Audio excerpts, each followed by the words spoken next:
And welcome back to Mr. Caro Plays FM26. Today we're going to look at set pieces. We're going to look at attacking set pieces, defensive set pieces, corners, and free kicks.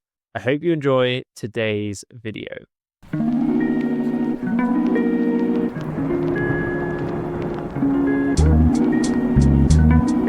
Okay, so our game has loaded. Now we want to go over to our match day and set pieces. Now you can put it in the search bar at the top right hand corner here. It's a lot quicker in my personal opinion to go over to set pieces in the menu.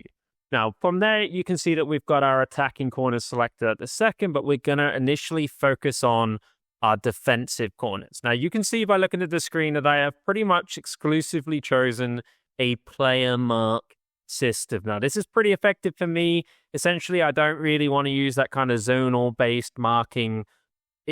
It can be effective, but I like to know that each player has got a man. They're going to stick with them the best they can, and it has proven quite successful, especially if you've got kind of those big, strong heading attributes defenders. It's going to work quite well. Now, we obviously want to, the key thing, I don't think this is default selected, in my personal opinion, is to make sure a player is on the post. Now, by doing that, you are kind of doubling up, making the goal smaller. It seems like an obvious thing, but I actually don't think it's default. I think you have to put that in. So it's worth keeping that in mind. Now, I pretty much exclusively have one striker forward. Now, you could say you could have more than one in here.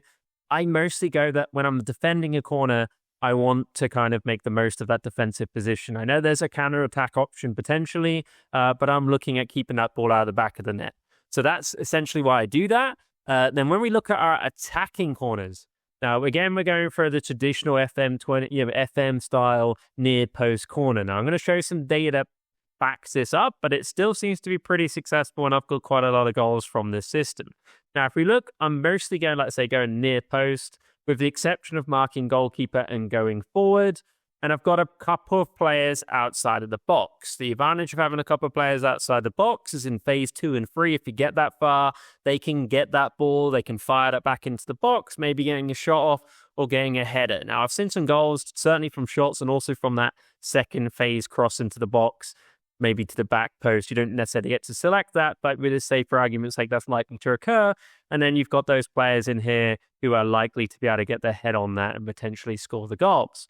Now, to look at the stats of the corners, we want to go over, we've got kind of two places we can look, Data Hub and in our actual competition. We're going to start in competitions and we're going to go over to League 2. Now, once we're over and it loads up a slow transition, we can see that our stats are here. We want to make sure that we click on our team stat. Now, if you click on player stat, as far as I can see, it says nothing about corners and free kicks, but team stat does. So we're going to click on that, and where it's got general, you want to go to attacking, at least initially. Because we scroll down in attacking, you can see that if we see we've got goals from corners. That puts us, at the moment, it's only 5th. However, this is not all the way through the season. I think last season, I got up to 15 goals through this corner tactic. So it's not a flawless.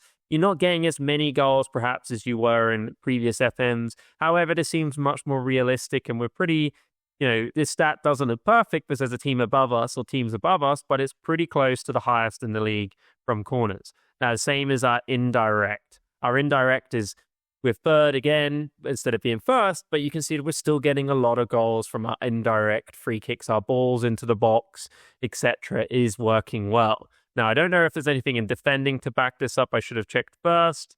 I don't think it's going to show us anything from here. No, it doesn't. But nevertheless, if you look at the goals conceded, and we can do that by clicking off. But if we go to our table here, we can see that if we go to stages, once it finally loads, and we look at our goals against, we are quite low, if not the lowest on goals against. In fact, we are the lowest in the league. Now, we are a team only just promoted into this league. So we are getting a lot less goals against than other teams. And a lot of that is to do with not conceding from those corners, not conceding from those free kicks. And we'll look at free kicks in a little while.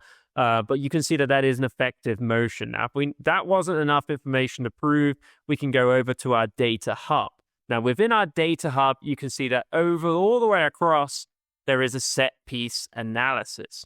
Now, when we go into here, for example, it is going to give us some information in regards to this. Now, we know that it is not perfect. We're still working on it, but it's worth pointing out that our set piece goal numbers are worth taking a look at. They score higher than average amount of goals from set piece. They concede less than an average amount of goals from set piece. So you can see that we're scoring higher than average and conceding lower. So that's a winning combination in regards to how many goals are being scored and how many goals are being conceded, being in a positive sense. Now, if you look again at our tactics again, or our set pieces again, and we're going to have a look at free kicks. Now, when we go to our free kicks, you can also do throwings. You've got your shooting range, your wide, and your deep. Now, I typically modify wide, simply because with the wide element, it's the one that perhaps is going to be the less likely to have a shot. Simply for. Deep is kind of that long ball into the box, and we do modify that, and we'll have a quick look at that. But the main amount of effort is put in to this section here, and pretty much the same as corners, really. Near post, go forward. Got a couple of players lurking outside in regards to helping with that second phase ball.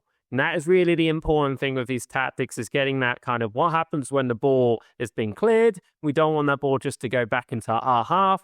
We want players outside the box to interpret that, to do something with it, to cross that ball back in or take a shot. We want to have that opportunity. Now, when we look at our defending in the wide areas, again, it's without any shock, perhaps. It's a player mark system in there as well. So it's pretty much straightforward. We are keeping that as simple as possible. Now, with deep, it's the same, and high. Oh, sorry, we've just changed up deep as our line. You could have a high, and that would be kind of cool. I saw that yesterday. I think it was a Liverpool, perhaps, had a quite high line. I'm going to do balanced in there. But if we go to our wide and we go to our deep, it is pretty much just, we don't do as simple in there. You could change these auto player mark. I must admit I haven't changed this greatly. But if you're not scoring, don't fix it kind of approach. One thing with FM, which is interesting, is that if everything is working, you don't necessarily need to go and change everything because everything is working. If everything stops working, then that's the time to start using your data hub to start analyzing your tactic and see what you can make changes in. And we can click on there. You've already really got two options in a lot of these. The most interesting part of this, if you like, is a defensive line and maybe going high or lower depending on the scenario. Now, I probably wouldn't do deep high if it was me. Maybe wide would be a good option for high, and certainly not shooting range. I think if you're defending the shooting range one, I believe that gives you an option to do that.